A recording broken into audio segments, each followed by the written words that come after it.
Hello, and welcome to Ghost Bill 2 with myself, Paranormal Mitch. And Paranormal Tej. Our episode today is on introducing friends and family to our haunted dolls. Yes, a lot of people ask us how we do this because people see our friends and family and stuff all the time. And a lot of people want to know, like, how do you go about it? How do you make it a success? How do you make it a good experience? All of those things. So we thought we'd put together some tips, some of our own personal stories of how this has gone, and some of your guys' stories that submitted stories for us. So Yes, I love when we get viewer stories. I know, me too. Yeah. So we're obviously going to be talking about not only just like introducing them, but also how to make it a good experience for you so you're comfortable, for your spirit so they're comfortable, and also for the person that is meeting them. Because I think, as a spirit keeper, it's very easy to get frustrated and be like, oh, why are they scared? Why are they nervous? Why are they this? Why are they that about my collection? But at the same time, we also have to remember, like, this isn't something that you see every day. And a lot of people have their own previous experiences that may weigh into why they feel a type of way about what you do, their own religious beliefs, spiritual practices, their own fear, good experiences, bad experiences, and all of those things weigh into why people feel the way they do about exposure to the paranormal. Um, Haunted dolls also get a bad rap in the media, and a lot of people just generally what they have seen is usually bad. And so I think that's important to remember is most people have had a bad exposure to haunted dolls. So we want to give everybody involved a good experience so everyone is comfortable. So some common reactions, obviously, to this are fear, skepticism, curiosity, or even jokes and mockery. And I think that fear of those feelings or those experiences is what prevents a lot of haunted doll collectors from wanting to introduce friends and family at all. Is, you're worried about being teased, you're worried about what they may think, you're worried about, how they may feel about it or how they may react or if they believe or if they don't believe. And the honest answer is a lot of that is not really your problem. hmm And so we're going to go further into that today. um I think the most important thing is remembering that when deciding to introduce your spirit to somebody, you want to ensure that the interaction is going to be respectful on both sides. Yes. And if you do not trust the person that you are interacting with to be respectful towards your spirits, whether or not they believe, that might be somebody to avoid. Yeah, maybe Um, maybe not the time. Introducing, this episode is not to say you need to introduce everybody. Not everybody's the best fit to introduce, Mhm. but somebody who, even if they're skeptical, skeptics are okay to introduce still. Absolutely. It's just a matter of, are they a respectful skeptic or are they I'm going to mock your haunted doll to prove something skeptic? And if that's the case, maybe don't. But when you do identify those people who you think you can trust, who it's important to you to introduce your collection to, these are some kind of tips and tricks that you can follow along the way. Yeah, I think it's also important to know that a lot of our spirits have been through a lot. Yeah. So a lot of times, like I think we've been very fortunate to be able to give them an incredibly positive Yeah. experience. We want to try and keep that experience as positive as possible. Right. So what we're going to do is we're going to break this down into a couple different categories of kind of things that we think are kind of the big picture things, and we'll kind of talk about those as we go through it. Mhm. So kind of our first big thing is determining whether it is the right time. This is something I feel like personally myself I had some trouble with, especially with my family. Um, so we have a couple of main things to think about for that. First, number one is reading the emotional atmosphere of the group. This is quite a little bit along the lines of what Taylor said in regards to making sure that even if it is a skeptic, which is totally, totally cool, you want to make sure you're maintaining a respectful atmosphere, which we will definitely get into more. I want to add to, not only, is it like reading the emotional atmosphere of the group, but also like reading the emotional atmosphere of the spirit Mm, and understanding, is that spirit in a place to be introduced. totally. We have some spirits here who, those first couple months are really rocky and they're terrified of us. And, they don't even trust us yet. How can we expect them to trust or feel comfortable with a brand new stranger? And so, one thing I always suggest is making sure that you have one, that spirit trusts you, because if they trust you, they're going to go into it with a better mindset because they know that you're going to keep them safe. when they're brand new, they don't trust you yet, and they shouldn't, right? Like Exactly. we have no hard feelings about spirits that don't trust us with a 10-foot pole when they get here, because they've been through stuff. I mean, they've definitely been through stuff, but making sure they trust you before you do this, and also um asking their consent. Are they okay with being introduced? Hmm. We have spirits that say no. And that's okay. And then we put them in another spot. Yeah, and then we also have a lot of spirits that like Want Omi. to. Omi is a great example. Like if you could introduce her to every single person you know, She would do it. she would be thrilled. Yeah. Right? But she's just like Yeah. as her personality, she's incredibly outgoing. She's Yeah. incredibly social. If you could wear her around with her on your shoulder, she would do it. Yeah. Right? And that's cool. That's just the personality of the spirit. And spirits go through emotional waves too. I mean, Of course. there are certain, you may have it planned to have your haunted doll meet up with your family. And then the night before, you have like a really rocky conversation with them. They're like not feeling good. They're kind of out of sorts. They're upset about something from their past. They're going through some shit. Like, it's okay to say, like, you know what? Maybe tomorrow's not the day. Yeah, and Maybe that's fine. we'll put it to 2 weeks from now. Like, this doesn't need to be rushed. Yeah, and I think another thing to think about as well is trying to avoid a lot of these stressful and chaotic situations. So maybe like on the other end of the spectrum, let's say, you're introducing your haunted doll to your siblings and your siblings are going through something or had like a major emotional thing happen or a very stressful time at work. Like maybe they're not in the great headspace Mhm. for the spirit as well. And that's perfectly cool. I think that's just very important to try and assess that. Some other things that we're going to talk about or that I think are important, like we said before, making sure you are comfortable with the doll first. That one is obviously huge. You want them to be able to trust you. You want to be able to trust them to create a really positive experience for everyone involved. Understanding the doll's spirit, personality, or energy beforehand. Obviously, that's something we talked about. Assess the personality and see kind of what they are thinking about or their energy. If they feel like it's something that they would want to do, that's great. And there are also some spirits that are really great to introduce to some people, but not everybody. Oh, yes. you know, Yes. like I know, like there are certain people I can have conversations with CL, and there are certain people that I know are going to have a breakdown and cry over the things that CL are going to say, is going to say. And just knowing his personality, knowing him, knowing the kinds of things that he may bring up in conversation, like he's super gifted and he doesn't get feelings well. He's not good at feelings. And so, somebody just had a death in the family 3 days ago, and like Yeah. there's a really good chance CL is going to bring that up. And that person may not be emotionally ready to hear that yet. And so kind of knowing your spirit and knowing like, hey, maybe like you should talk to Jeremiah tonight. Yeah, and Not I think this is CL. this is also a good time to remember, don't ask your spirit to be something that they're not. Right. Right? Like, I think Ciel's a really good example. If he meets someone, that's what he's going to do. Right. And It's just who he is. that's who he is. And you don't want to change him To please somebody to else. please someone or to try and shoehorn him into the situation. If we have someone who really likes kids, then that's a great option. We can introduce maybe a kid to them, or we have someone who really likes funny jokes or who's very witty. They may like Omi or all these other spirits. Mhm. So trying to find that personality match can also be really great. Same thing like if you're introducing a friend from one friend group to another friend group, like you try and find people that are kind of gonna like get along. You wouldn't introduce someone who's like really really serious with someone who just jokes all the time. This is a big one, considering whether the people involved are open-minded enough for the conversation. That can be a really tough one. Once again, this is a judgment call, unfortunately. You can really, have this conversation with them, figure out if it's a good time for yourself and for them. But you're not going to know how that person's going to react once they get in that conversation or once they get in that situation. You want to make it as positive as possible. And then once again, like we talked about many, many times, treat it like introducing a new presence into the home. This is someone who, you're probably living with, either a spirit or a family member. So making sure you're trying to create it, I know I said this like 5 times. I feel like I'm repeating myself, but trying to make it as positive an experience as you can is super, super, super huge for everyone involved. Yeah.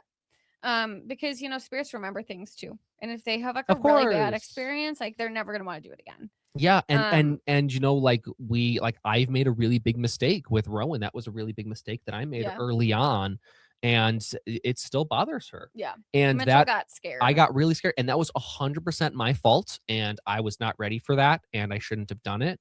but I made a really big mistake, and Yeah. that's, kept with her for a long time. And Yeah. I've, we've talked about it, and kind of I've owned And it up to was it many years ago at times. And it this was point. years ago, but she rightfully, has something that, she's going to stick with that, and that's going Yep. to bother her for a long time. And that's my fault. I In I December made a of really big mistake. 2024, Mitchell got scared during a spirit box Yes. session. Still says it. And that was 100% my fault. Like, I totally messed up that situation, and I did something I shouldn't have done, and that's, the consequence that I paid because of that. And we've talked about it, and I think we've gotten a little bit past it, but it's something that bothers her, and that's my fault. Hmm. Okay, so step one, what Mitchell just discussed, that's deciding whether it's the right time. Okay, step two, you think it's the right time to start breaching the haunted doll conversation. Great. Conversation should come before meeting. Oh, We yeah, should have yeah, added that. yeah. We should probably add that in. Yeah. That one's pretty important. Talk to them about it before you just drag them in your house and you're like, hey, want to see my haunted doll? Hey, want to Yeah. see my haunted doll that moves things and Yeah, turns yeah, off yeah. lights? Yeah, no. Yeah. So, educating your family and friends on the topic in advance. Tell them you have one. See what their reaction is. Gauge what their reaction is and whether it's appropriate to even continue the conversation or not. If they're like, oh, you're going to hell and you have demons in your house, like usually that's a conversation that I just stop and I'm like, okay, that's where you stand on it. I'm going to leave you there. That's cool. I'm going to leave you there. That's cool. Right. Very different beliefs than mine. That's okay. That's your belief system, but I'm not going to push forward in this Yes. conversation because there's simply no point. And people have a right to their opinion. Exactly. So explaining to the person that not all haunted dolls are negative. This is always where I start. Not all haunted dolls are negative. I explain the, variety of different types of spirits, positive spirits, more neutral spirits. I explain to them that, when you're a spirit, you are the way you were when you were alive for the most part. So, if you were a really silly, funny personality when you were alive, you're probably going to be that way as a spirit. And just introducing the variety of personalities that they may encounter with a haunted doll. I start here because I will tell you almost nobody knows that. Almost everybody I run into is like, wait, that's so cool. I had no idea that they wouldn't eat you in your sleep. I mean, they're shocked. Like, legitimately, They're shocked. The things that we've heard. They're absolutely shocked. And then, they see us interacting with them and they're like, oh my God, they're so cute. And I'm like, yeah, I know. Like, they're sweet. Yeah, it's just But an they just 8-year-old. don't know it. They just don't know that. And we can't expect them to know that unless we educate them. Step two, address your horror movie stereotypes. You kind of gotta. I think this is very important, especially with the Conjuring movies. Annabelle, everybody knows about Annabelle. That was not a niche horror movie. That was a very, very big deal. Most people have seen it at this point.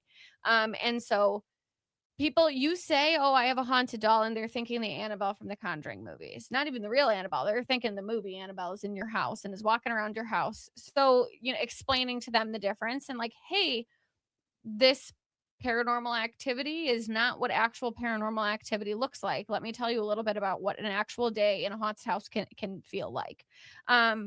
If you need to watch those kinds of movies to prepare your talking points, don't feel bad doing so. Mm-hmm. Discuss this all in a calm way. I know that seems very obvious, but sometimes when we're so passionate about something, and I think most haunted doll collectors are very passionate, or you wouldn't be doing it, right? Like, we love this hobby. When you're passionate about something, it's very, very easy to get extremely emotional talking about it. They don't believe in the paranormal after you tell them about it, and like, you're heartbroken and you're upset and you want to get argumentative with them. Like, stay calm, stay grounded, and remember, in the same way that you're entitled to your beliefs in the paranormal and your feelings about haunted dolls, they're also entitled to their own beliefs as well. And so if the conversation doesn't go as you want it to, you know, continue it or stop it in a calm way, in a calm, respectful way. Because nobody wants to feel like they're having your beliefs shoved down their throat. Nobody likes that. And so you're not helping anything by getting argumentative or heated about it. Next one is, and I think this is huge, especially in illustrating like the positivity if you're working with positive haunted dolls, is sharing your personal experiences, some activity you've had, the feelings you get around that spirit. Maybe that spirit has done something really kind for you. What was that like really stood out? How do they communicate? What does that look like? What are some things that they like to talk about to help them understand kind of not necessarily the experience they'll have, because no paranormal activity is guaranteed. They could walk in and nothing happens, right? But just so they have an idea of like, okay, if we are doing a spirit box session, like, okay, this spirit may talk to me about blank and I should be prepared for that. So they know kind of who and what they're walking into. This may also be a valuable time, like if you have some videos that you've recorded of them Show them, over the yeah. time, or pictures or anything Your like spirit that. box sessions. Spirit box sessions, any sort of media that you have that you can kind of sort of break down that stigma can be really huge in a very, I think, digestible way for Yeah. people. Absolutely. Totally agree. Um, if you feel comfortable, you may not. If you don't, that's okay. If you want to, share like any spiritual practices you participate in, if that's something that you think would, help you in your conversation. Again, if you don't feel comfortable, that's okay. And also be prepared for the how do you protect yourself question, because everybody asks It'll that. come. Everybody asks it. How do you stay safe? How do you protect yourself? What do you do? And just kind of generally like having an idea of like, okay, really thinking through, okay, these are the ways that, I stay safe or whatever. Because I think people ask that, I think there are, of course, those people that like want to hear a scary story, right? But there are also people who want to hear how you're staying safe and if you are staying safe, because if they're going into that interaction, they want some kind of guarantee that they're going to be safe. And so I think that question is very important to people for understanding if what they're walking into is an environment they feel comfortable and safe in. So being able to answer that. And then also like focus on understanding rather than proving the paranormal. I think people who believe in the paranormal very often feel the need to prove themselves, Mm-hmm. and prove that the paranormal is real and their haunted doll is real and this is real and this is real. And to be honest with you, um, in my opinion, like it really doesn't matter if they believe in the paranormal or not. Because, ultimately, like this is a journey. It is spiritual in nature. Just like this person may believe in this religion and this person may believe in that religion. And, the paranormal is kind of its own kind of subsection of that in a way, not that it's religious, but in that it is a spiritual belief system and people come from different spiritual, cultural, backgrounds that may or may not line up with paranormal beliefs. And it is not your responsibility just because you believe to prove it to somebody who doesn't. And I can tell you, like, 9 times out of 10, you're not going to change their mind. And you're actually more likely to drive a wedge in your friendship, your Yeah. relationship, whatever, by doing that. Um, Typically the way I like to approach it in my interactions is like, hey, this is what I believe. I'm confident in my beliefs. You're not into it. That's totally cool. Get it, move on.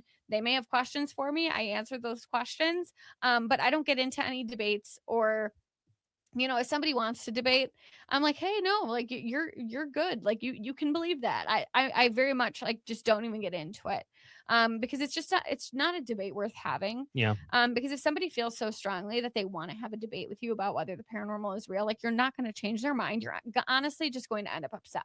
And arguing. Not So, worth it. and it's not worth it. It's like these are your friends, these are your loved ones, these are your family members, and so it's important that you don't drive a wedge in that relationship just because you guys have different beliefs. And I think it's also important, something I feel like we've mentioned a lot, is making sure you're in a good spot for Yeah. this. Like, even if you're going through these kinds of steps and then you go, you know what? I don't know if I'm ready for this experience yet. Mhm. That's 100% okay. I mean, we want to make, or you want to make sure that you're in a spot where you feel really comfortable in what you believe, and that, you're not going to get upset about the potential outcome. Yep.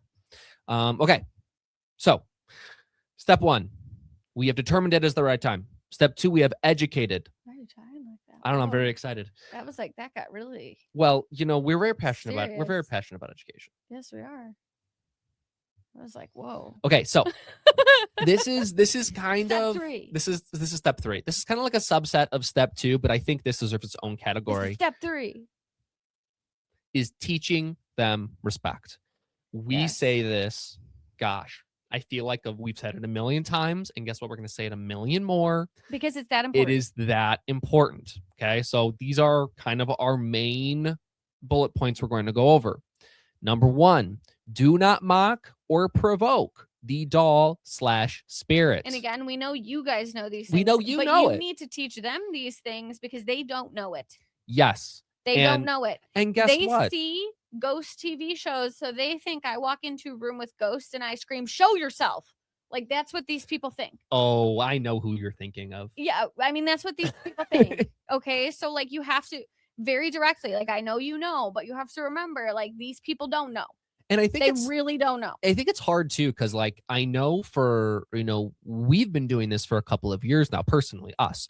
And I think it's very hard to remember what we were like or what our thoughts were beforehand, right? Because we're so used to it now. But like, oh, the lights flickering overhead, like, oh, okay. Like it's just another Tuesday. It Where annoyed the shit out of poor Lana. yeah, and if someone walks into our house and they're like, "Oh my god, the light is flickering," I'm like, "Oh yeah, I kind of forgot that was a thing that's You like just are like, hey. happens." I'm like, "Hey, what's up?"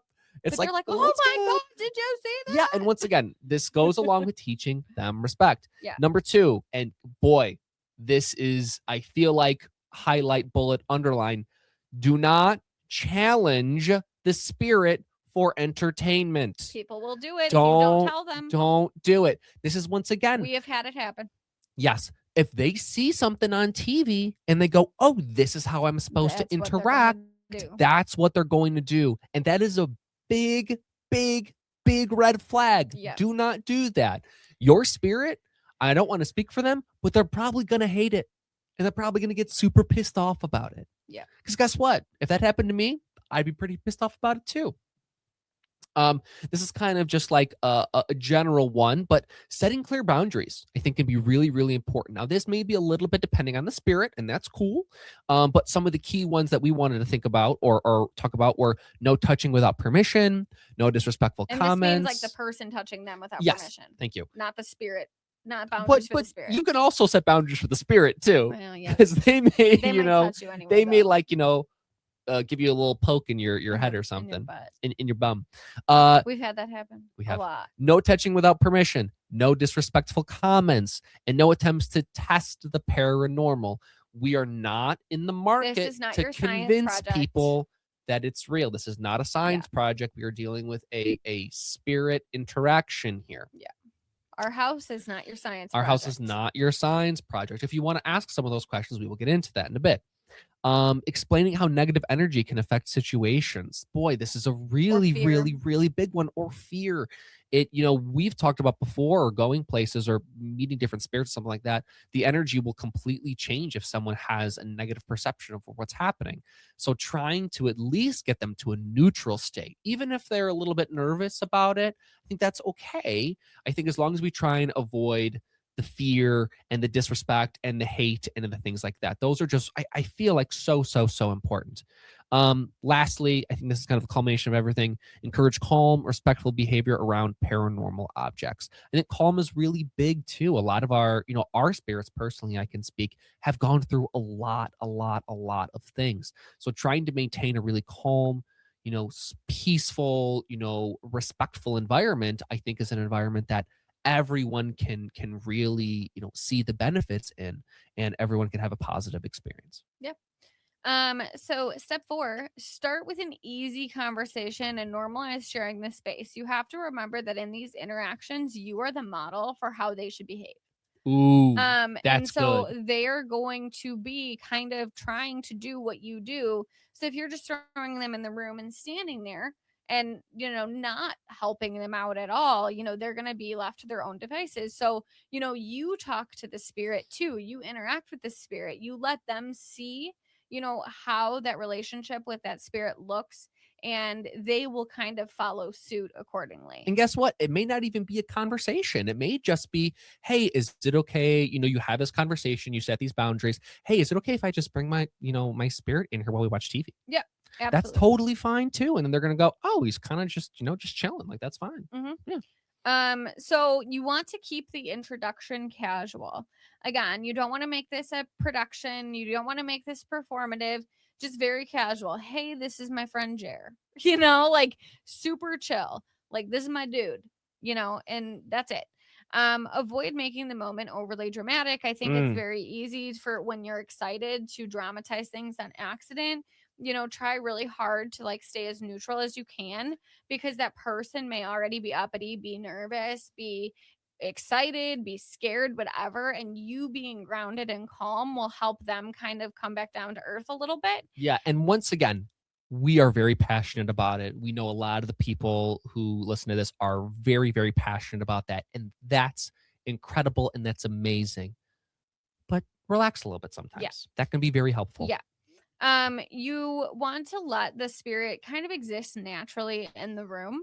Have normal conversation around it, not changing your own behavior just because somebody's in there with your haunted doll. Allowing people time to adjust gradually. We have had people that run in this room and they're like, "Oh, yo, what's up?" And they like want to talk to, our spirits, and they want to engage and they're super excited. We have had people that want to stand in the doorway and just look inside. Both are okay. Let them go about that introduction at their own pace. If they want to stand in the doorway and not even say hello and just peep in, that's okay. That's cool. But giving them that space and time. Reduce fear through familiarity. I think that's really important. Whether it's, maybe they meet that spirit a few times. Maybe it's, oh, hey, this is so and so. This is the spirit that you saw a couple videos of. So it's like a spirit that maybe they already kind of have some familiarity with before they walk in the room. And this is really important. And I've talked to you about this a couple times because Mitchell goes way far. I do. Mitchell I'm guilty gets so of it. lost in the sauce on this, and I'm like, stop doing it. And guess what? I am guilty. I get lost in the sauce many a time. With spirits who are easier for people to understand. Oh, yeah. I'm bad at this. For someone who is unfamiliar. For example, starting with introducing a kid or a teenager or a young adult, just like a normal human spirit, is a lot more attainable than saying, hey, let me introduce you to my 12 fairies and my vampire on my shelf. People are not going to be able to understand that. They're going to think you're out of your mind. Start with something attainable. Mm-hmm. And once they understand those more attainable spirits, then we can start to say, well, this is my friend Haro. Wow, you really just went right, right for the throat. I mean, that's what it is. I mean, it's true. And so, I think the idea of a haunted doll is already a lot for these people that don't know about this hobby. The idea of a haunted doll is a lot. And so, that's not to say never tell them about it. I definitely do. Everybody knows about our fae and our non-human spirits and whatever, but we don't just like jump into that. Like, oh, let's start talking about fairies and folklore. And I mean, like, that's just too far of a jump for somebody brand new. For sure. Start with spirits that maybe they can relate to. Hey, this is Akela. She loves to read. You love to read too. Great. Here is Iris. Iris loves video games. And you like video games. Like those kinds of interactions that make that spirit relatable. Start there. Don't jump into, this is my Naga spirit who looks like a dragon. It's like that's just too far. Too far, too fast. It's too far, too fast. You're gonna either make them A, think you're woo-woo, or B, scare the pants off of them, and they're going to run out of your house and never come back. Or both. And you don't want that. Again, no. These are your loved ones. We don't want to scare the pants off of our loved ones, although I do find that it is quite funny when it happens sometimes. Now, you say this, and this is true. This is after a long time of relationships being built. Then we say, hey, if you want to scare her a little bit, that's okay. And then they go, are you sure about that? Yeah. Yes, I think these are all fantastic points. I think our last big one we're going to go over, second to last big one, let them ask you questions. I mean, I think this is really, really huge to try and create a really positive environment. Questions are not attacks. And I feel like a lot of times people are genuinely curious because it's something that they either know nothing about, or they have a really either or negative or misperceived emotion or attachment to whatever they think is happening. And that's okay. People have to work through that naturally. And I think, we've been very fortunate to where, we've been able to kind of gradually understand it for ourselves over time, but it's taken years for us to get to this point. You can't expect someone to get 3 to 4 years or however many years of knowledge in 1 week. Right. It's not going to happen. So like we said, encouraging curiosity is fantastic. Allowing skeptical questions. Questions are not attacks. It's very important to remember that. Go through it with a respectful, for your perspective, or a respectful way. Possible discussion topics can include. One example is paranormal experiences you've had. Two, spirit communication. Ask them if they've had anything Ask them if weird they've had anything happen. weird. You'd be surprised. I was about to say that. You'd be We are surprised so surprised from people you would never expect. Like your freaking family that we didn't want to tell, and then they're like, "Oh yeah, we used to do this and this and this, and my mom had Never knew. haunted dolls. Never and knew. And this, Never knew. Oh, I used to do the Ouija board. And you're like, "Are you serious?" Never knew. We No made one a ever big told deal me about this for no reason. We made an absolutely big deal for absolutely no reason. Yeah, it's really common. A lot of people have had weird things happen, and they Yeah. just don't talk about it because they're embarrassed. And so I think your confidence is huge. If you're confident and you're passionate, it's like, hey, have you ever had anything weird happen to you? And they're like, no, I don't think so. Actually, this one time. I think it gives them a really healthy platform to talk Yeah. about their feelings. And they're like, oh, I was so embarrassed. I never told anybody about I that. can't even tell you how many times It I've happens gotten all that the time because people are like, oh my gosh, people are going to think I'm crazy. Yeah. And you're going, no. Like, let's talk about it. Let's break this down here. Let's see if we have any similarities we can discuss. Yeah, a lot of people have had hidden experiences that they just really never, it's like it happens to them and then they never speak of it again. Yeah. And that's okay. Until you come along and you're confident and you love what you do and you're not embarrassed, you're not ashamed of your hobby, you're proud of it. And they're like, oh, I think I could probably tell her and she's not going to think I'm nuts, Exactly. And then people all of a sudden have like a really positive outlook on it all of a sudden because they're like, oh, this is a non-judgmental space. Yep. This is a space where I can say these things and feel comfortable. So kind of getting back on topic here, answering questions honestly without exaggeration. Once again, they are not attacks. Focus on discussion and understanding and accept that not everyone will believe. That's okay. Let people come to their own conclusions. Yeah. If you force a conclusion down their throat, they're going to resist it. They're not going to like it. People can do and say and think whatever they want. Exactly. And that is okay. It's not your fault. It's not your problem. It's just a difference, and differences in opinion are okay. It is not personal. And guess what? It may be a time where, like, you introduce them and you have a positive experience and they say, you know what, I think I want a week to process this, and that's cool. And then 2 weeks later, they're going to go, hey, I have a question. Can I ask you about this? And you go, yeah, sure. What's up? What do you got? Like, hey, can we do this again? What happens if this happens? Like, that's cool. That's a natural spot. And like, even people who you'd expect are like, wouldn't kind of be into it are all of a sudden asking some like really engaging and interesting questions that like I hadn't really thought about before. And I was like, ooh, that's really interesting. Like, absolutely. Yes. What you're saying, it makes a lot of sense. That's a really healthy conversation to have for everyone involved. And a lot of people are skeptical because they don't have enough information to make a decision. Of course. Skeptic doesn't necessarily mean like, oh, I hate the paranormal.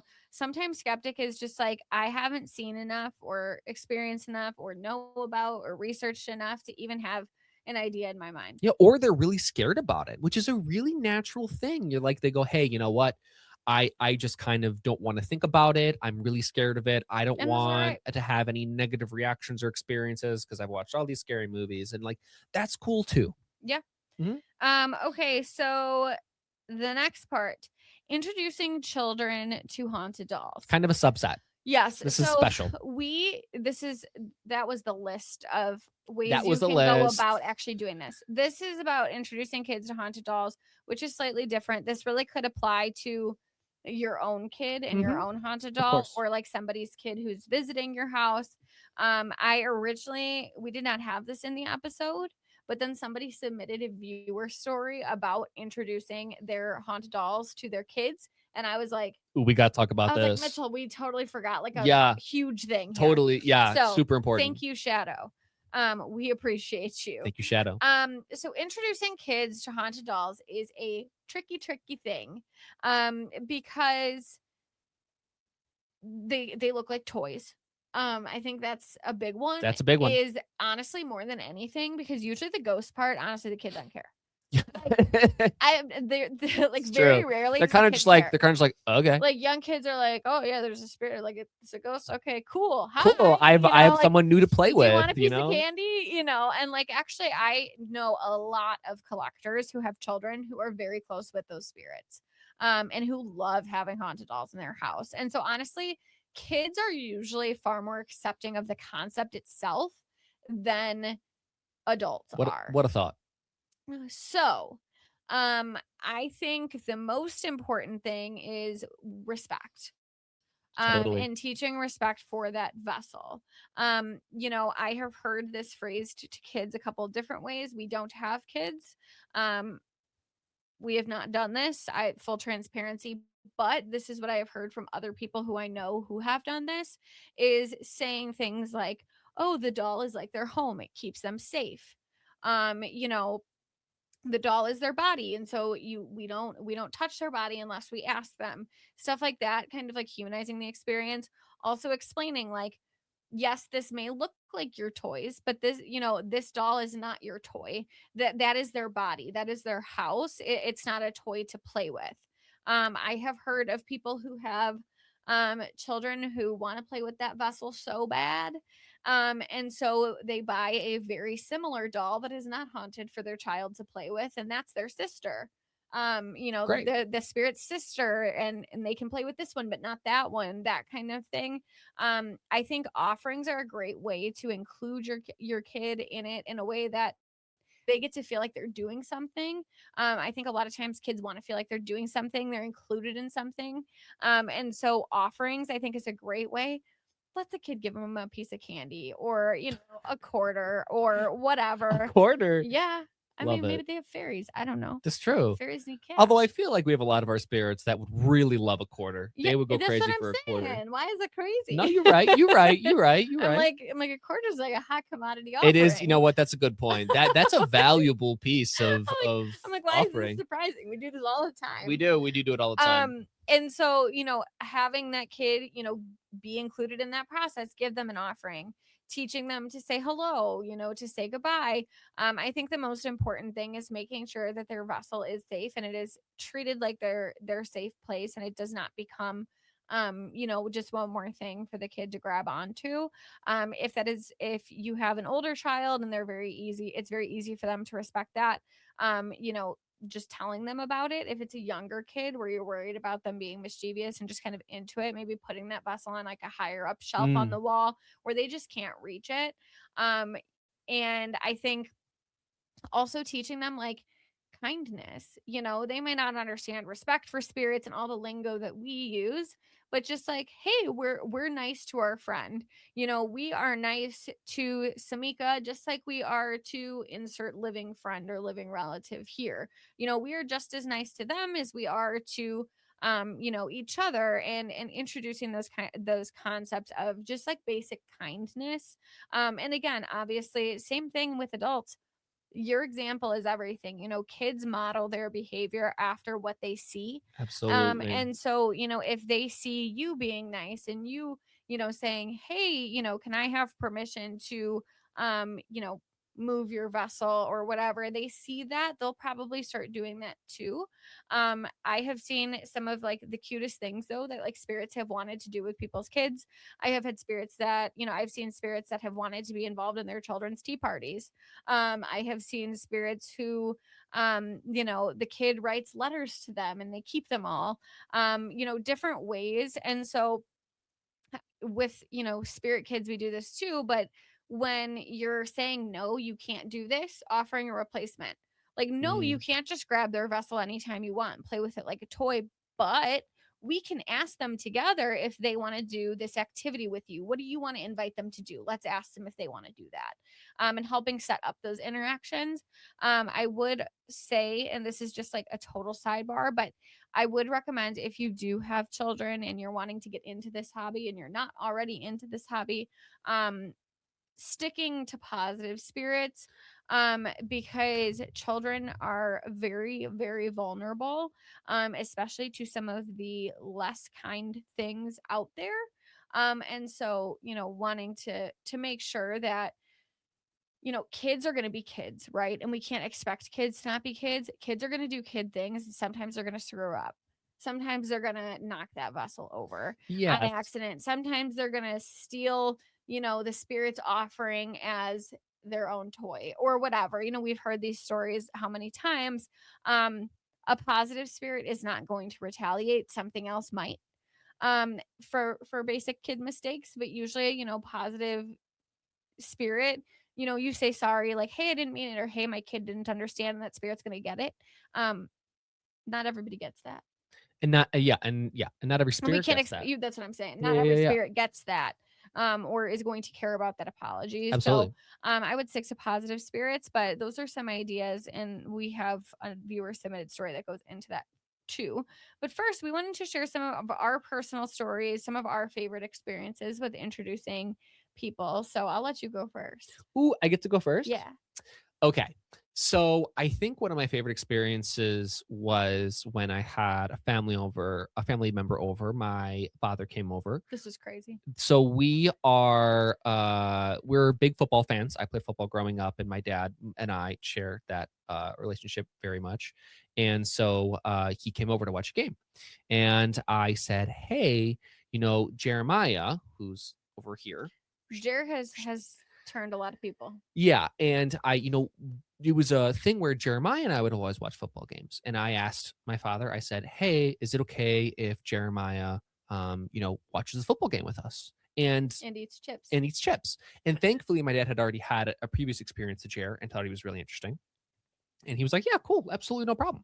So we were able to get Jer some chips and salsa, which he loves. Very important. Very important. Can't have football without chips. And chocolate milk. And chocolate milk, yes. Which honestly, fantastic stuff. Fantastic idea. Who's gonna complain? And I think a very smart idea that you had was we gave him the bell. Yeah. So he kind of had a way to interact with us in a way that was very accessible to him and was very noticeable from us.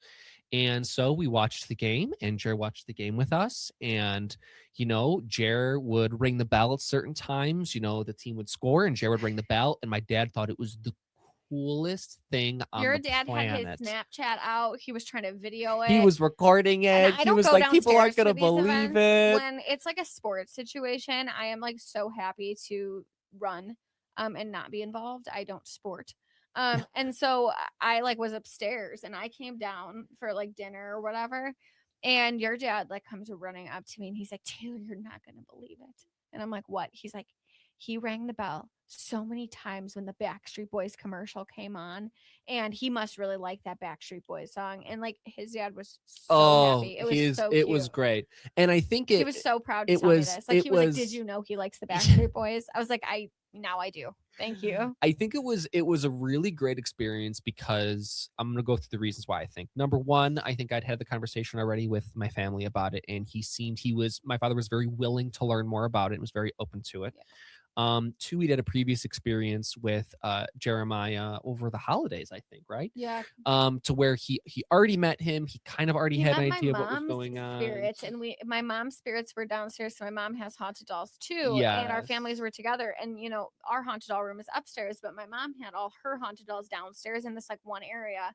And he kept like lingering around them in that corner, like by himself. And my mom like caught him. My mom's like, "Do you have any questions about that?" Yeah. And my mom like grabbed him, and he had so many questions. We brought him upstairs, and he was like, he was fascinated. He was like, "Oh, like he was just so into it." And all the dolls, it's very, he was like, "Oh, this one looks so cool. Oh, this one seems so great. Oh, tell me this one story." He was really interested. Yeah, that was I said, pick somebody else. Pick somebody else. Respectfully, pick somebody else. But it became a really positive thing. It's where now we talk about it all the time. And it's kind of created something that we can discuss and something that he's really interested in. And I feel like, I appreciate that he's interested in it, and I enjoy that I can share this hobby that we have with someone in my family, because the other people in my family aren't super thrilled about it, and that's totally cool. My family was super easy, and we were always worried about his family, and we just like didn't know what to do about it, so we kind of just like left it alone. And then his dad found my TikTok page and shared it with his entire family. And I was humiliated by this. That was pretty early on. I know it was, and I was early. so embarrassed because I didn't think that they we had just gotten married, and like I didn't know what he would think or whatever. And it turns out like he did it because he thought it was like really cool. Yeah. And I was like, wow, I'm a jerk. And I told him, I was like, I'm sorry I blocked you and your entire family on TikTok. Yeah, and once again, he was like, you know what? He was like, I get it. Like it it was out of line. I shouldn't have done that. Yeah, And but I was like, I also get it, but I again, and that was on me though, because I was embarrassed and I thought they would think a certain way instead of giving them the chance to have their own opinion about it. yeah, and I think that was a time where we learned that, we probably weren't quite ready for that to happen, And which was totally we fine. didn't even give them a chance to be okay with it because Exactly. we had preconceived notions about how it would go. And that was a huge learning experience for us Yeah. of how to go about it. Because you And I never think know who's going you to never like it. know. And I think now it's created such a positive experience for the dolls to where, like, I remember, I think it was something where it was like, hey, like, is he going to come back? Yeah. Like, We've can we had see him up again? here, like my mom was over and my mom and I were doing wave sessions and like Mitchell's dad comes like wandering upstairs and He's like, what are you guys he's doing? like, what are you doing? Can I watch? Can I And like watch? he's so into it. And that was a huge thing for us. And we learned like we cannot assume how somebody else is going to feel about it because some people are very vocal about their interest and some people are not. And this was a situation where he was not, and that's okay. And then he's telling Mitchell, well, and he's telling me, he's like, oh yeah, my mom had all of these paranormal experiences Exactly. and my mom had a whole doll collection. And we I never knew. never knew this. Never knew this. Yeah. I had no idea until after we started doing this Yeah. about all the things that he has experienced. And I Yeah. think it was like, oh my gosh, like this is crazy. You are the last Never person I would have assume somebody expected else's this. feelings. Never assume someone else's feelings. You really never know who's going to kind of latch onto it, who's going to like it. And we joke about it with him now. Oh, and he thinks it's hilarious. He's like, oh, this is great. He asks about them all the time. I know. Yeah, like I saw him yesterday and he was like, hey, how are the dolls doing? He's like, I don't know how you film this stuff. I've been trying to catch that on my Snapchat for so long. And he's like, he always stops doing stuff when I record. And I'm like, yeah, well, nobody realizes how hard it is. Welcome to our life. Nobody realizes how hard it is until you try it. So I think all in all, it was a really, really, really great experience for the dolls, for me, for him. And I think it created a really positive environment around that situation. Yeah. So I think one of my favorites, our house, and I say our house because it really wasn't us, it was our spirits. Our spirits have a way with a skeptic. And we have a couple of spirits who hear the word skeptic and they think of that as like a challenge. It is the best day on earth. Yeah, they really get after it. Some spirits are really like, oh my gosh, like they're so crushed by somebody not believing. We got like Dick and Destiny and Terry and Omi, and they're like, oh, a skeptic, freaking try me, game on, let's go. We have quite a few of those.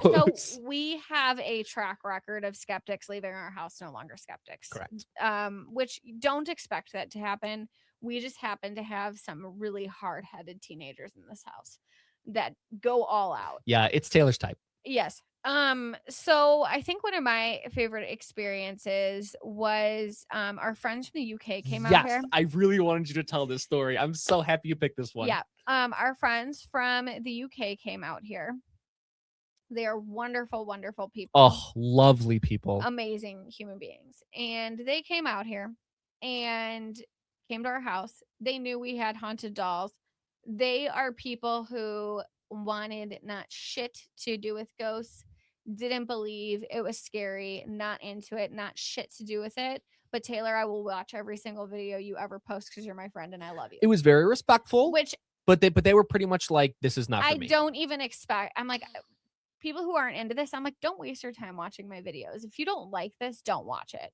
But like these people already like had watched everything. So they knew all of the spirits' names, even though they didn't believe, everything. Or outside, and they're like, well, this is your guys' thing. So like, we want to do this. And we're like, me and Mitchell are like, what? Like, this is not planned. We said so many times, we're like, are you planned. sure that you want to do this? Yeah. Because this is like very respectfully, this is a line that once you cross, you don't come back.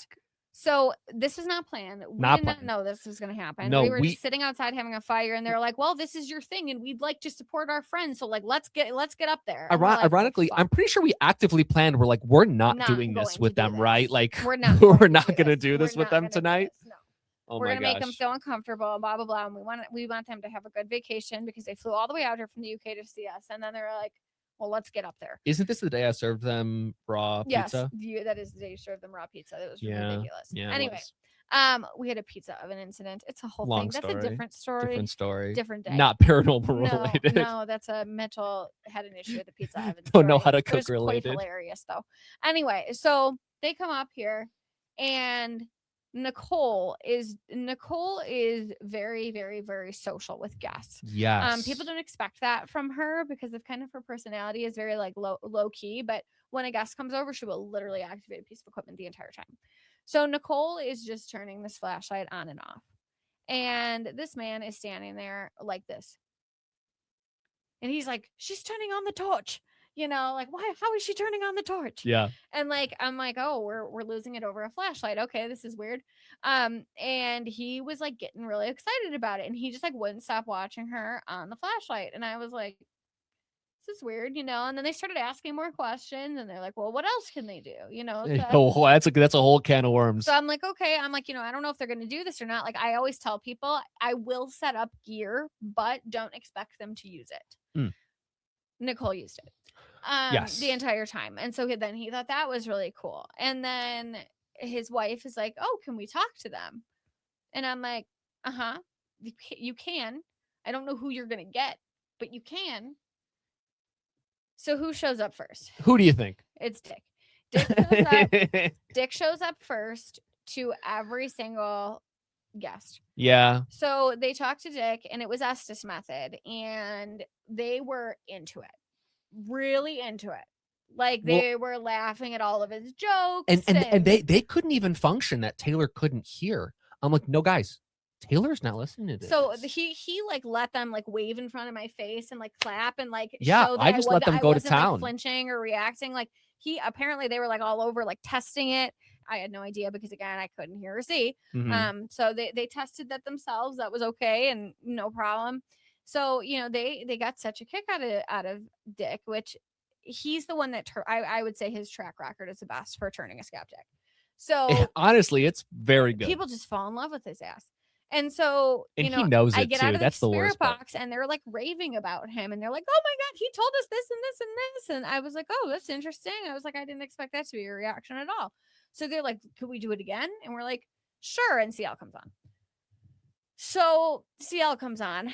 And my dear friend CL, he is very, very psychic. But when he hears somebody is a skeptic, he uses those psychic gifts to prove to them that they are not allowed to be skeptic. Now, let's also remember that this had happened one time before. And with somebody else. We had a conversation and he said, did I do something wrong? I didn't We're not even there yet. Anyone. We're not even there. Sorry. I'm getting ahead of myself. So we get in the session and CL has this script that he starts with. And this is what Mitchell was referring to. Yes. He says, oh, this is CL, blah, blah. And he says, can I tell you something? If you say yes to that, that you are giving him permission to tell you anything. He's like, can I tell you something about yourself? And they did say yes. So he did not do anything wrong. Well, CL's tell you something. Apparently, we didn't even know this about this guy. Because this is like my friend's husband. Like I really don't know his personal life very well. CL goes into graphic detail about his mother who had passed away. And their relationship with one another and what she passed from and all of these things that I didn't know and his wife didn't even know some of it. Yeah. And he starts crying. The guy does. He starts crying to the point that he has to walk out of the room because it was so accurate and he wasn't expecting that at all in a haunted doll room. And so he like had to step out of the room crying and CL's like, well, I asked him if I could tell him something. He's like, what did I do wrong? He said yes. Like, what's wrong with him? And they're like, he just needs a second. And CL's like, well, I don't understand what's wrong with him because I asked him. This is once again. And this is CL. And guess what? He did not do anything wrong. He did not do anything wrong. No one did anything wrong in this interaction. Everyone was fine. It was just the situation itself. It was the situation. And so he comes back in, finishes the conversation, and I take the headphones and the blindfold off. And this is my least favorite part is when this happens. When I take the headphones and the blindfold off and everybody is just like staring at you. And he's got tears in his eyes and they're all red. And like Mitchell's looking at me like, and I'm like, what happened? I gave her one of these. Because I'm in like a trance, so I don't remember it. And so I'm like, what happened? What happened? And Mitchell's like, it was just a little emotional. literally the rest of the night went on and nobody said a word about what happened in that spirit box session. Nobody told me what the hell what happened. And I was like, what is going on? Like everybody just like was like, we're leaving this room and just like left. And I was like, oh, great. Great. I'm like, they got CL'd. They're never going to come back to this house. And whatever. The next day we go to pick them up to go to the mall. Oh, this is the best. And he pulls a bag of coins from the UK out of his pocket. And he's like, Taylor, can you please give these to CL and thank him from me for the reading that he gave me? And I was like, it was so kind and so nice. It was just like, and it's all he could talk about. For the next like 3 days, he just has so many questions. CL, he's so cool. Great. This he's is so incredible. Great. You couldn't have known that, like all of this. So they came to America not believing in ghosts. They left believing not only in ghosts but in fairies, and they now have a fairy garden at their house. Mm-hmm. And they message me literally all the time asking about, oh, how's CL? How's Dick? How's so and so? How's so and so? And that man has never missed a video I've posted, and I'm sure he'll see this too. Hi. But literally watches everything we do and keeps up with them and is like just loves them. And it was just really, really, really, really cool. Very unexpected. That situation could have gone very differently. That could have gone very differently. And I think we were very fortunate that CL is just that good.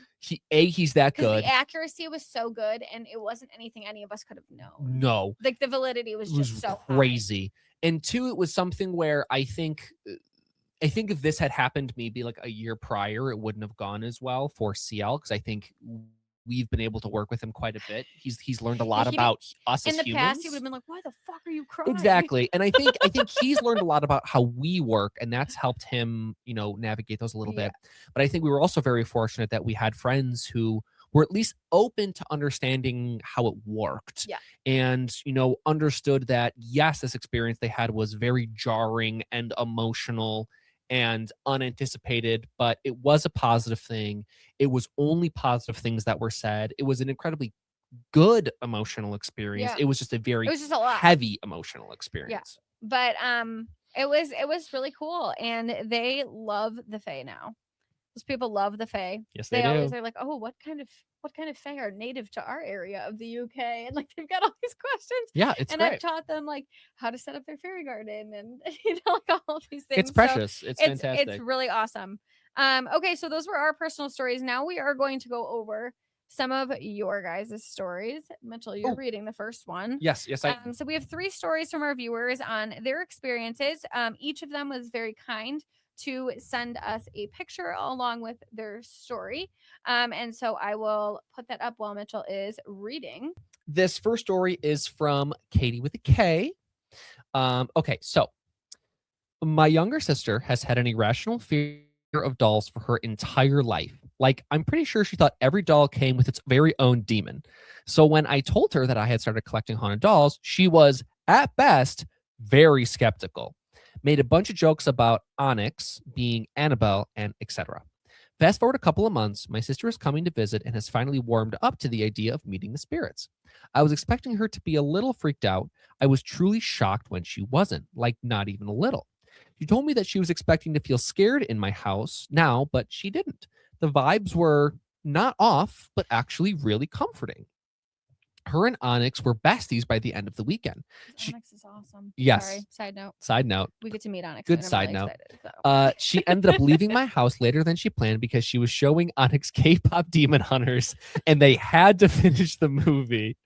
Onyx has since infiltrated my Spotify with songs from the soundtrack, but that's a different subject. A good subject. Omi also likes K-pop Demon Hunters. I mean, how can you not? And just like that, my sister was converted. I helped her find 2 spirits that would fit with her and her family, Andrea and Pippa. Oh, that's a cute name. Who really are just the sweetest souls. She's taught her son that spirits and the paranormal aren't to be immediately feared. And Lord, I have never seen a kid so comfortable around a room of 20 ghosts. She lives in a tiny home, so the plan was to have a tiny spirit family of just the two, but she's recently decided that she would also love to have a fae spirit join the group and found a perfect fit a couple of days ago. So her first fae is on her way to her right meow, and I couldn't be more excited for Right her. meow. She did Oh, right meow. yeah, she said right meow. That's how she said it.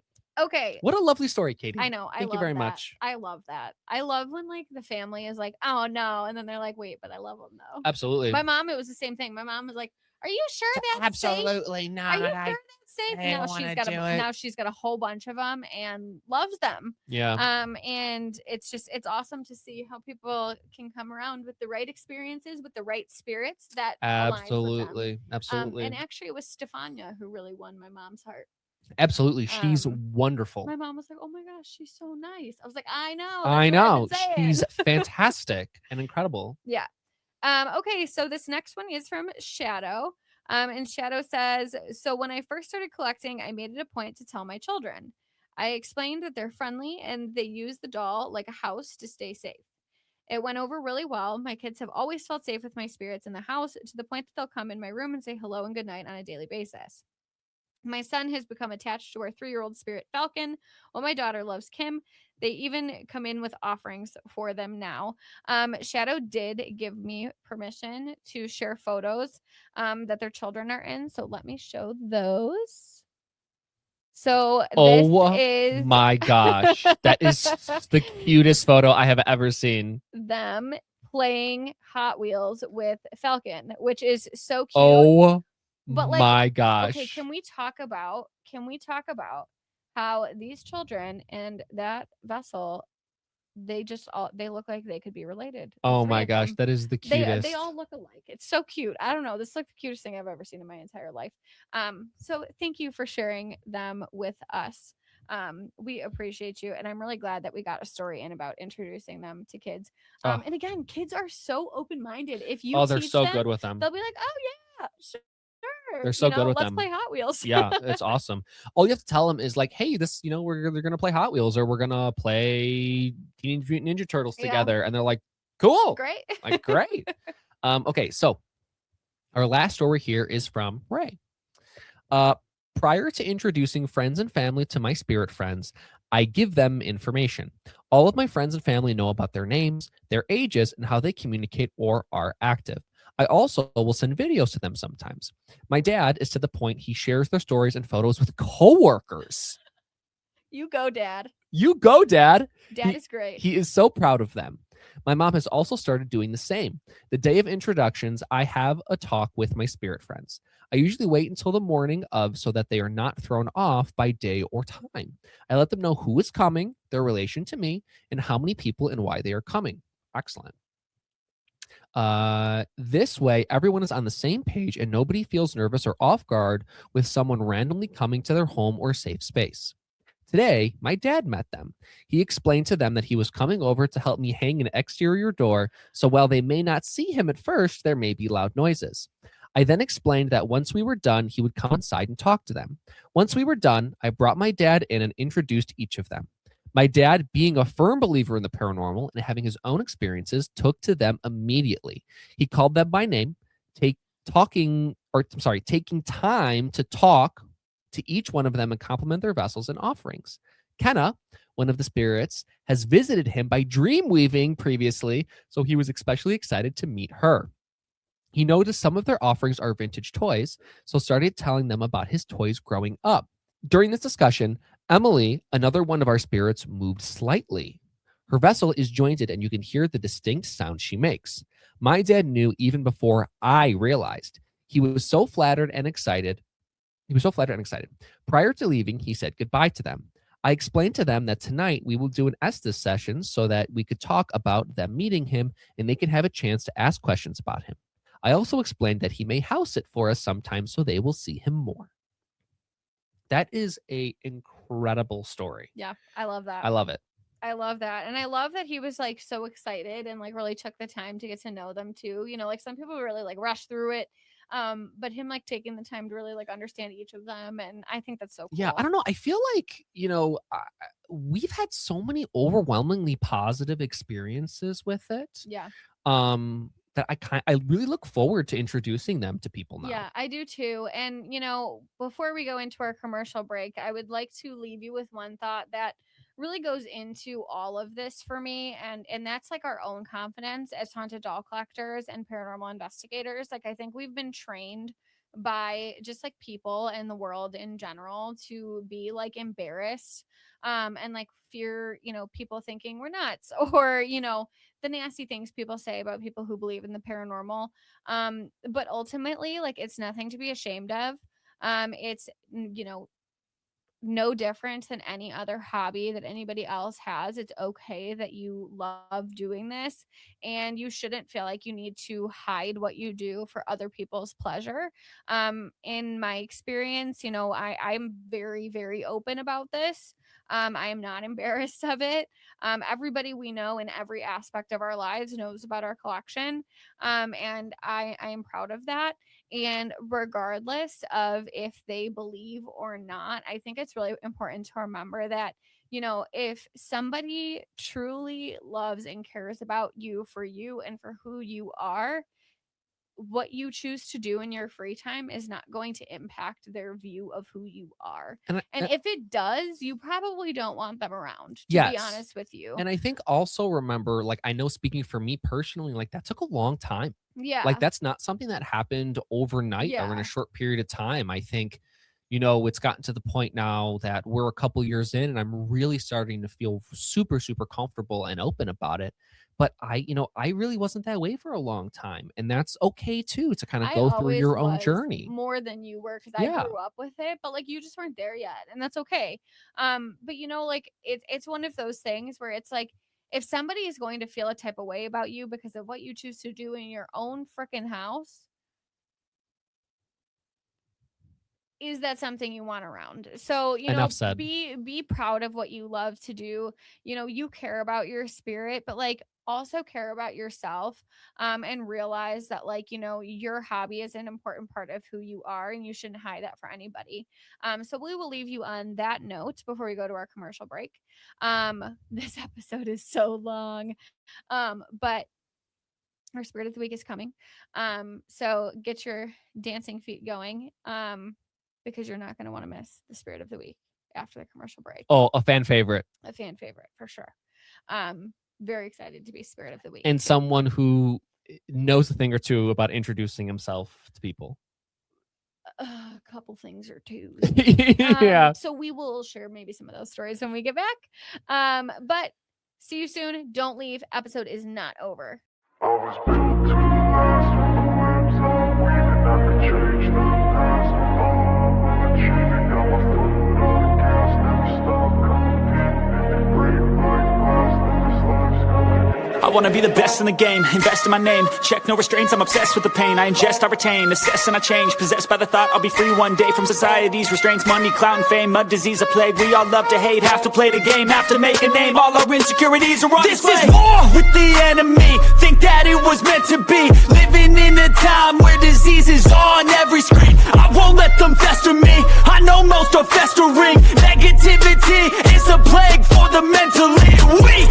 No mercy, all I got is working. Never stop searching, never quite so thirsty. I'm toxic and psychotic, with this logic, you can't stop it. It's been chronic since I was a boy, so neurotic and chaotic. Built to last with the webs I'm weaving. I could change the past with all I'm achieving. Got my foot on gas, never stop competing. If you break like glass, then this life's gonna eat 'em. Make mistakes real fast, then you learn how to beat 'em. If you take off the cast, you can see all the healing. If the pain's in the past, move on from the grave and put your foot on the gas. And welcome back from our commercial break. We have our spirit of the week. It's Connor. It is Connor. Connor has an ability to, how do I say this? Make his presence known. Oh, yes. Yes, he does. He certainly does. Yeah. Taylor, why don't you tell us a little bit about Connor and how he likes to introduce himself to people in our home? Okay, so first of all, we have to talk about how we got Connor. So, you know, with other haunted dolls, typically you take the approach of you want to buy a haunted doll. You seek out a haunted doll, you look at haunted dolls online, You pick out one you like, you buy them. Maybe you find them somewhere. Connor found us. So imagine our surprise when we are doing our every Sunday Spirit Box night. We do Spirit Box every Sunday. We do Estes Method sessions. They expect it. We do the same thing. Whoever wants to talk, we talk to. Good time. We turn on the Spirit Box. We start a session and we're like, hey, who is this? And clear as flippin' day, it's Connor. Mitchell goes, who are you? We don't have a Connor here. Are you sure this isn't Colin? Because we do have a Colin. You're sure this isn't Colin? He goes, no, Connor. Well, and one of our very good friends who spends a lot of time with us with the dolls is also named Connor. Right. So I thought they were like, oh, I'm Connor. Like They were making a joke or Sunny Connor. pretending to be Connor No. or something like that. No, it wasn't. It was Connor. And Mitchell goes, who are you, Connor? And he's like, I'm a boy, and I'm a boy. And Mitchell's like, okay, Connor. And Mitchell is very smart when these kinds of things happen. He's like, we have to figure out who this spirit is and who they belong to. And Mitchell goes, what are you doing here? And he's like, I came to play with Bobby. And simple as that. Mitchell's like, oh, okay. And he's like, what do you like? He's like, I like Power Rangers. Teenage Mutant Ninja Turtles. Mitchell's like, okay. And then, so this is the point in time where I've immediately clocked. I'm like, okay. But then this we is also gonna be start okay. to clock like something is a little bit off because Mitchell's like, can you tell me what your vessel looks like? He's like, I have clothes. Well, how old you are? And he's like, he says like 7 different ages. 8. I'm 13. I'm 10. And we're like, are we being punked? Like, is this somebody sketchy? Because when you have somebody giving you multiple different ages and things aren't making sense, you like get a little suspicious. And we have a couple dolls that can give us reasons to be suspicious. So he describes himself at length. And so Mitchell fortunately asked the right questions. And so I was able to leave that interaction with a whole backstory on who in the world Connor was. So I type out this backstory that Mitchell had written down the notes from the session, and I start sending it out to people I know. And I'm like, does this belong to you? We know he's somewhere. Because, and then he also said, can I move into your house? Can I move in? He's like, can I move into your house? And Mitchell goes, I don't even know who you are, or who you belong to. No, you can't move in. We don't even know who you are, where you came from.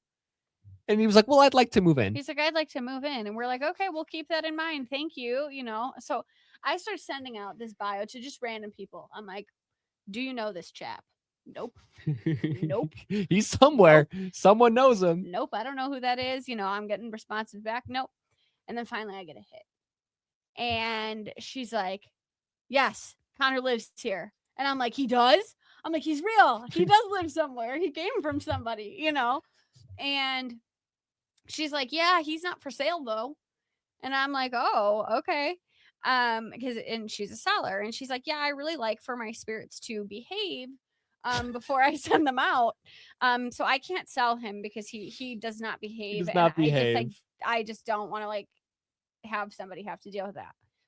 And I was like, you're like, say no more. I was like, no, he was great. And she's like, if you want him, you can have him.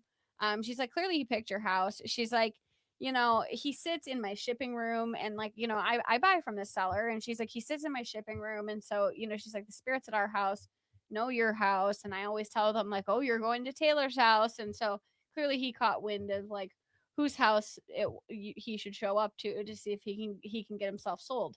So she's like, he would sell himself, instead of me putting him for sale. And he did. So she's like, I'll write up the bio. And if you want him, you can have him. But she's like, no pressure if this is not a fit. And I was like, okay. And she sends a bio, and I was like, oh yeah, we'll take him. I was like, yeah, this guy's right. Yeah. This guy's right up our alley. Yeah, I don't care. I don't care if he. And then we saw a picture of him, and we were like, how could you not love this chap? There he is. He did tell us he had a hat. He did. And didn't he say something like, oh, I'm wearing a shirt? And I'm like, okay. But then he's wearing a dress shirt. I'm like, okay, this makes sense. So turns out who Connor is. Connor is 13. He did have some learning disabilities, and so he has a tendency to act quite a bit younger. One of his issues is with numbers, and so that's why he gives a bunch of random ages. He still does that. He's still trying to figure out the age thing. We get 5, we get 7, we get 9. Yeah, it's kind of all over the place. He's 13. We do know that He's amazing. He's an absolute riot. Connor, he does throw himself on the floor. His vessel has seen better days. He's missing fingers. There's something in his head that rattles and shakes. He's got Um, personality. He's got dent marks all over his face because he literally throws himself on the ground. We cannot have him on the shelf with other haunted dolls because he will take out an entire shelf of other spirits with him. So he did pick out this small black stool that he found in our garage himself and told us, I want that black stool. And like, he has to have the black stool. Okay. So he sits on this black stool. He falls, and we did have a pink donut crash pad. He did not like that, so I would come home and the pink donut crash pad would be in the hallway and Connor would be on the floor in here. Well, because he would somehow get the cats to pull it out of the room. Yeah, and I don't even understand. And so he would throw himself on the ground, whatever. And so now we have a Power Ranger crash pad. And so now he will fall on the crash pad, and he's good with that now. He is absolutely hilarious. He loves holidays. So Connor will go months and months and months without moving at all. 2 weeks before a holiday, day of holiday, 2 weeks after a holiday. That's like Connor prime time. Oh, he's so excited about the holiday. He's ready. So Christmas, it's like he's going down 6 times a day. I mean, it was so much. We had this Christmas party. We had this Christmas party here. So funny. And Connor was downstairs because we do bring our haunted dolls like downstairs for family gatherings. And Connor was downstairs and he was sitting on something, and my brother's sweet innocent girlfriend was sitting on the couch, and Connor literally he took flight. Yeah, I've never seen anything like it. It wasn't even like a fall down. It was like a go up and across, and like literally just like hits her in the back. And she was like, "Oh my god!" She used some language that Connor told us. She didn't even know what to do. And so he loves when people come here. He is so outgoing. It's just like he just lights up. He is just one of those spirits that is just like, he's just a breath of fresh air. You talk to Connor, you're gonna laugh, you're gonna smile. He loves to talk to you about Power Rangers and Ninja Turtles and he likes to do some wild things. We and going to places in town. We were told he likes to lick the fish tank. I have found lick marks on the fish tank. One of my favorite Connor stories was right after we got him. I think we were talking to Omi, and we were like, "Oh, where's Connor?" And she's like, "He's not here." And we were like, "What? Where is he?" And she's like, I think he walked to go get ice cream." I was like, walk to go get ice cream. I was like, that's not that close. Connor like it's like a 5-minute drive. And we're like, what? Connor just walked to get ice cream by himself? She's like, yep. Does what Connor wants to do. And that's okay. That's great. That's okay. We absolutely love him though. He's amazing. And I'm really glad that he somehow bum rushed into our house and decided to stay. Him and Phineas have this like odd like dynamic between them where like Phineas has Connor's finger and Connor takes Phineas's stuff, and I don't know why Connor messes with Phineas so bad, but that's a whole thing. The other spirits think he's ridiculous and just like love him too. I mean, everybody just loves Connor. So we're so happy he's here. He's incredibly unique. You're never gonna find anyone that's quite like him, and I think that's a part that we love about him. He is definitely one of a kind, and he looks fabulous. And he has been on these antics since the day he got here. There was no warm-up period, nothing. It was just like Connor he fell like here. Right when we got him. We were like, oh, how are we going to deal with this? What are we going to do? What are we going to do? But you can't put him like on the floor. I mean, putting him on the floor is like disrespectful, but then also he doesn't want to be on the floor. He wants to be on the stool. He has to have the stool, and he's stable on the stool, but like the stool is like higher up. So when he does fall, he goes pretty far. And we hear it all the time, and we're like, oh, he probably just falls all the time. And we're like, no. He'll go weeks without falling. And then one day he'll just like, boop, boop. And I'll come in the morning because I get up before Taylor and Connor will just be on the ground, and I'm like, buddy, and we've gone to what happened? All lengths to debunk it too. Like I've literally had him set up on the stool, and I have jumped off this bed with shoes on onto the floor to see if like that will knock him down. It doesn't. I mean, I can jump all over this floor. I could jump right next to him. He don't fall. Nothing. And that's just who he is. And he thinks it is so funny. Which it kind of is. It is. Speaking of which, like, I don't know what is like the situation, but he's got like something on his knees. What is that? What is that? It's disgusting. He's got like sticky crap on his knees, but I don't know where it came from. I love this guy. Okay, anyway. I love this guy. Like sticky stuff all over his knee. Okay. So, as usual, how this works is we do a spirit box session with Connor. I try and write down his answers word for word, to try and make his answers as accurate as possible. And we ask the questions that are submitted by you guys. So, first question was from Kara. Kara said, "Connor, I have been fascinated by you since you managed to get into a spirit box session last year. I still would love to know how you managed that. If you want to tell us." Because our spirits do not let like visitors over. Like, No, you can't just like come crash our spirit box. Like, No, even you- like our friend spirits, like they don't like let in. So I'm like, we've always been like, how did this kid get in? It's the like house? it's like you got to know a guy. Like, how did Terry let him in? How did CL let him in? Like, what happened? I don't know. But here is what Connor said. And I quote, "I showed up, told them, want to move in. They said, try." That was it. I love it. He Next, really sold himself to us. he did. It's true. Next question is from Ray. "Connor, what is your favorite thing about physically moving your vessel, and do you like your crash pad?" Connor said, "Funny, bounces.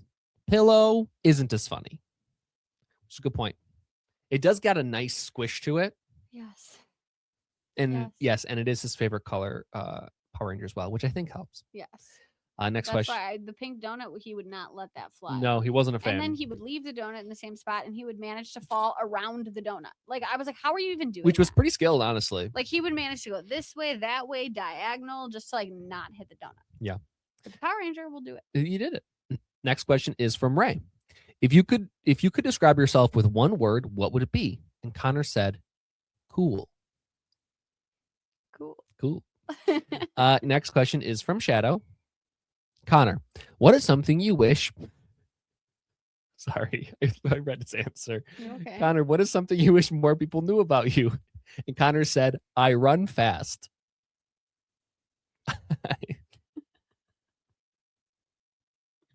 Sorry, I think that's so funny. I'm sorry. I'm composed. I run fast. Which is really funny. Next question. It was from me. And I said it was from me. If you could be any animal for a day, what would you be and why? Connor said a monkey.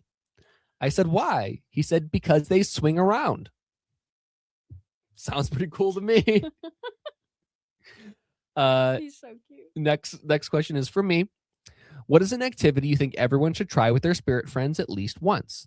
And Connor said, giving them toys. Get shopping. Good answer. Why do ours always talk about shopping and buying stuff? He has so many toys, though. He's got good toys, too. Yes, he does.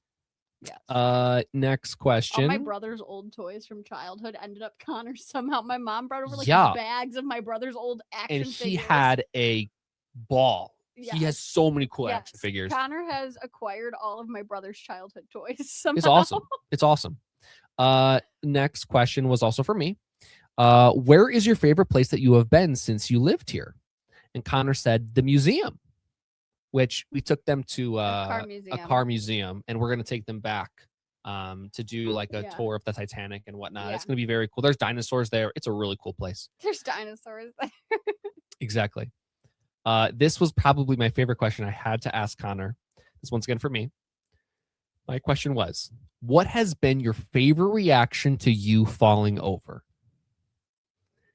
And Connor This was a said, shock when he and said I it. quote, whoa, what the fuck? The girl said, Morgan, which is the story that we said before.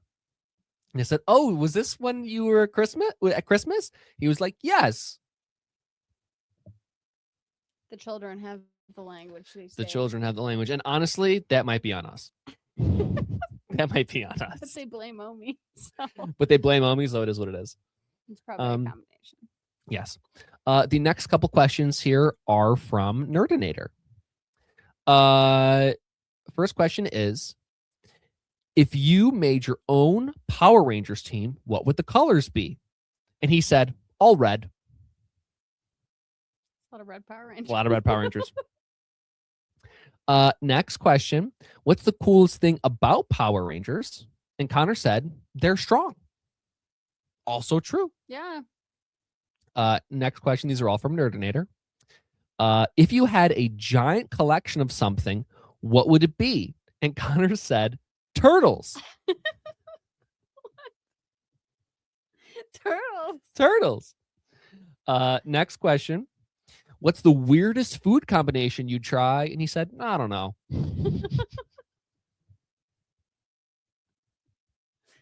Just kills me.